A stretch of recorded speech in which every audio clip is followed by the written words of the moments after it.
Hello, I am Beck. Welcome to my channel. Today I am drawing yet another character for my potential webcomic series. Now, if you watched the last video, you'll know that I'm not really doing it properly. So if you're looking for instruction on the correct way to make a webcomic, these videos are probably not what you're looking for. I do talk about the correct way to do it, it's just not what I'm doing. So, for example, some of the advice that a lot of actual webcomic artists make, when I say actual, I mean someone who has been doing it for years and has potentially made money publishing a printed version or whatever it is.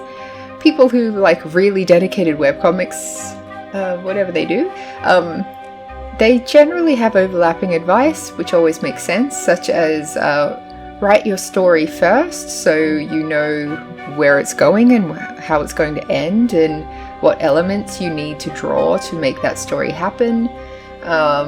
In my case, the concept is more of a like ongoing, I was going to say TV show, but kind of like Friends or almost Adventure Time, except Adventure Time did end up having a conclusion. It's had like an overarching story. This one is more based around the interpersonal lives of the main characters. So my initial concept was just to design each of the characters. And last week we had Frankie, who was a healer who used divine power from a joy deity goddess. So just love and joy and happiness gives her power. This character is a little bit more based on a D&D style rogue, but not in the thieving sense. She's more about solving puzzles, and she's sneaky, but not really in an intentional way. I kind of imagine her, and really the initial concept for this character is based on my cat Panda, where she's not like sinisterly sneaky, but she likes to hide places and investigate places. So it's less that she's trying to get away from you and more that she's become intrigued by something that involves her just disappearing. Like she'll go into a hole in the wall that you didn't know was there, or she finds a place to hide in a one-bedroom apartment, which is impressive. So, and also she's a big puzzle solver. She likes those, I don't know if you've seen them, I'll post a picture of one here, but it's a biscuit sort of feeding thing for pets where they have to solve a little bit of a puzzle in order to get the treat.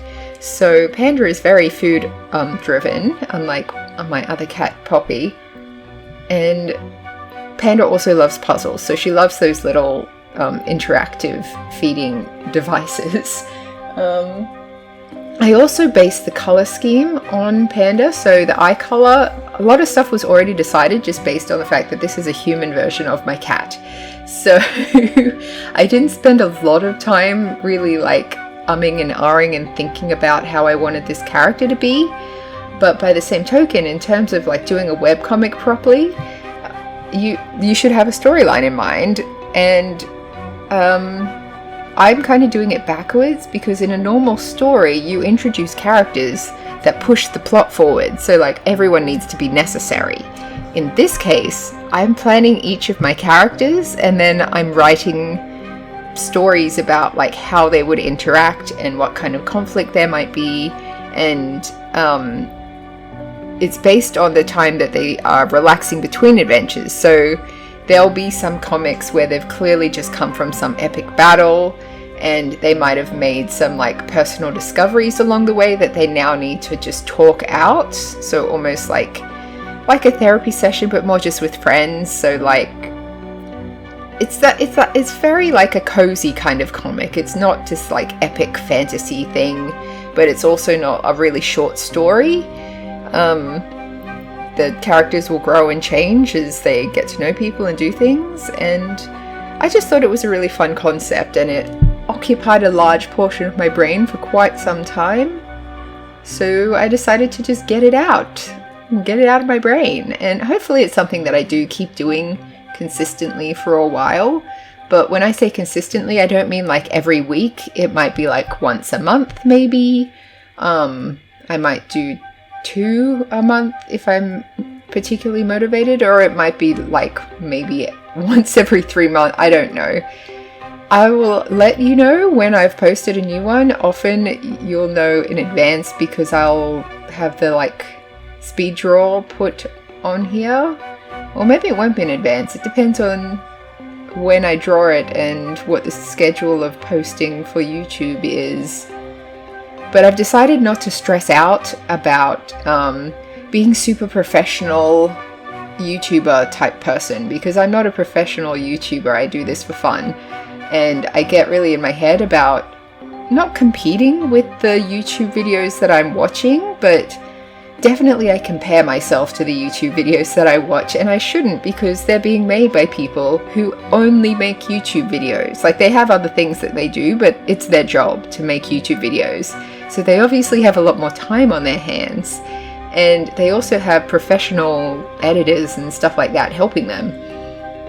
Also, a lot of the drawing ones that I watch are like more than one person. So Drawfee, for example, is one of my favorite drawing YouTube channels, and they usually have 4 people and they're all talking to each other and having a great time, and then they reference their editors and stuff. So like, I think I'm doing pretty well considering it's just me, just little old me making my stuff. Which, you know, it's nice to be in complete control, especially like creatively, of what I'm making, but it also can sometimes be a little bit like, hey, what am I going to talk about for 15 minutes? Because it's not a back and forth, it's just me speaking into the void.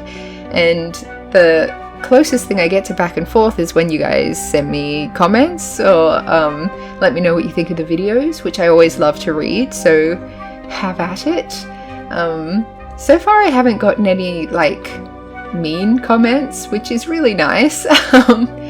I like to imagine that, particularly in the art YouTube, in the corner of YouTube that's all artists and authors talking about books and drawing and painting and basically creative people, I feel like there's a lot less spammy hate commentary happening in that area, because it's usually other creative people watching it. This is just a theory, I've done no research into this, but I feel like it's a lot easier to find a supportive community online when that community knows what it's like to put their work out there and be vulnerable, to be like, this isn't perfect, but I did this thing. What do you think? If you're sharing it with a class of people who, like in an art class, everyone's going to be a little bit sensitive to like having other people look at their art and assess their art.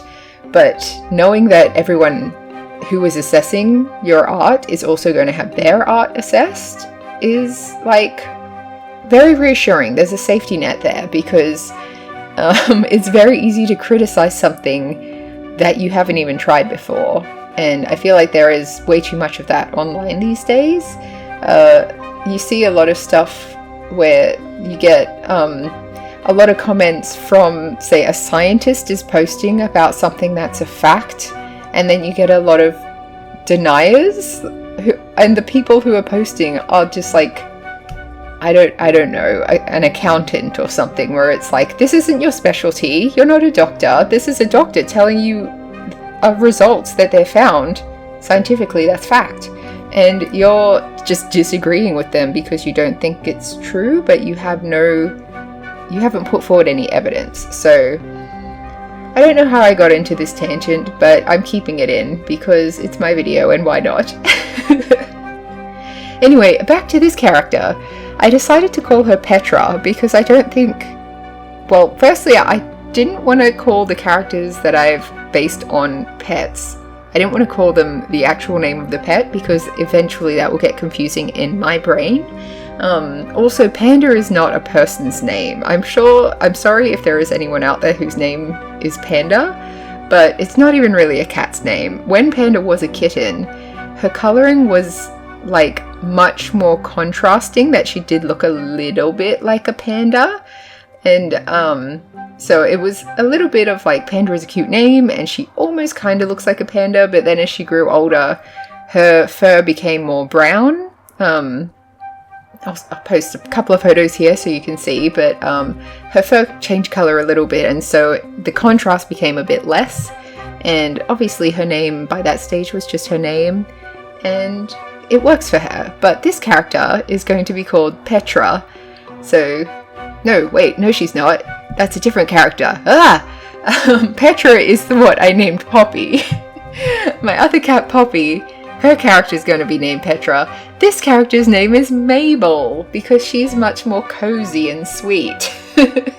I felt like Mabel is, I don't know, it conjures sort of cottagecore vibes to me, and in my mind this character's background is very upper class, so she almost has a weird vulnerability that's based in the fact that she's been very protected her whole life. So I'll get into her level of protection a little bit more in a second, but she is an elf and she's been raised among like a super affluent family, and because of that she has never learned to be like cautious when she's just wandering down a dark alley, because she usually has like 3 bodyguards keeping an eye on her wherever she goes. So she was never told to be careful. She was just like doing her whatever she wants to do, and she had security keeping her safe. So when she has her curiosity, when she just wanders off and like starts picking a lock and starts looking at this puzzle, she has an obliviousness to everything else around her. So yes, she's very dexterous, and yes, she's very sneaky, but she is not very wise. She doesn't have the wisdom to like know when someone's lying to her or know if she is in immediate danger. So she's not very observant.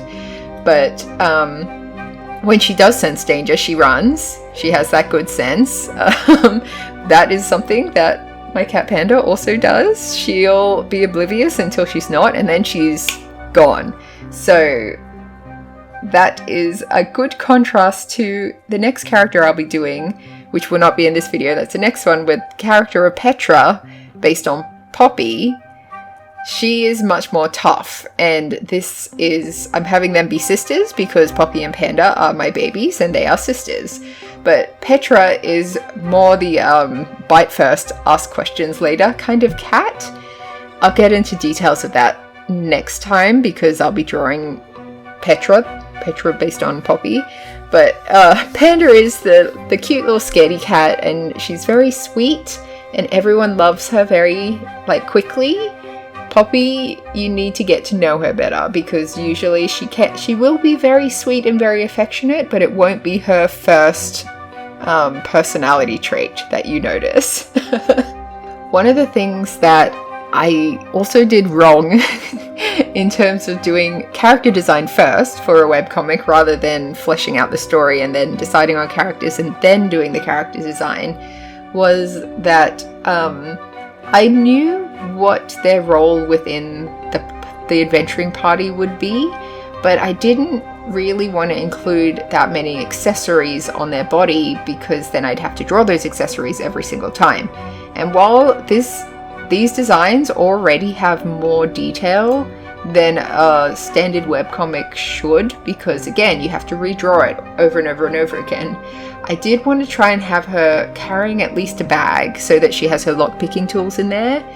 And also, as long as one member of the group is always carrying a bag, you can argue that they're carrying a bag of holding, which means that's just carrying everything that the whole group needs. So yeah, this is Mabel, getting the name correct, and she changes a little bit as to all the characters, but I'm going to post the individual designs each with their own video so I can discuss the characters themselves. And then I'm going to do the first panel and you can see the changes that just kind of happened between character design phase and final phase. But thank you for watching, and I hope you enjoyed this video. I'll catch you next time. Bye!